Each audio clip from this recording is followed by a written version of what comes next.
Somebody asked me what I think about the Tyla fallout and how important is the Black American fan base. I think that's a great question. Let's talk about it. I went to HBCU, majored in African American history, before I had my first Billboard Hot 100 at 19. So with this Tyla question, I get to bring those two worlds together in a beautiful way. Race and music, and how your team can fail you if you were not paying attention. So first, Tyla team messed up. You can't come into the US market and downplay Black American identity. Black Americans are the culture.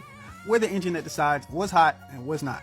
And the timing of all this couldn't have been worse. There's been a recent push in the community moving away from flat blackness and people drawing sharper lines around their identity. Black Twitter and Black TikTok are the heartbeat of the entire internet. They decide what's hot. They decide what goes viral. They will end you before breakfast if you get it wrong. If you alienate yourself from that base, good luck trying to cross over. Tyla's art comes out of Amapiano and South African traditions. But most people outside of South Africa don't know that history and aren't going to read into it. Meanwhile, Monaleo is doing the exact opposite and the internet is eating it up.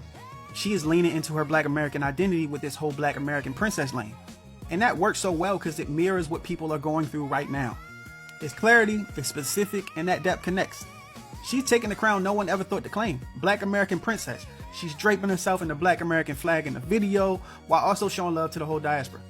Tyla is super talented, but I see this a lot.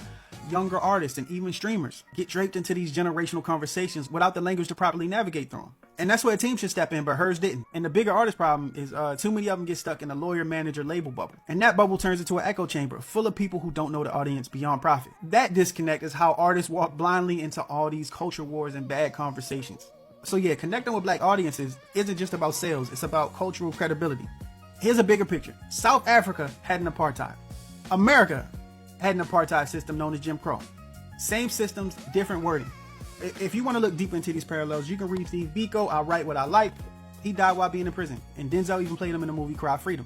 And on this side, you can read Assata Shakur's autobiography, May She Rest in Peace. She was a sister who survived Jim Crow, became a political prisoner, and told her story with such clarity and nuance. South Africa, America, both of these countries tried to box us into these racial categories, but both produced resistance that birthed cultures. That's the bridge. That's the solidarity. And that's the conversation that Tyla's team should have prepared her to walk into.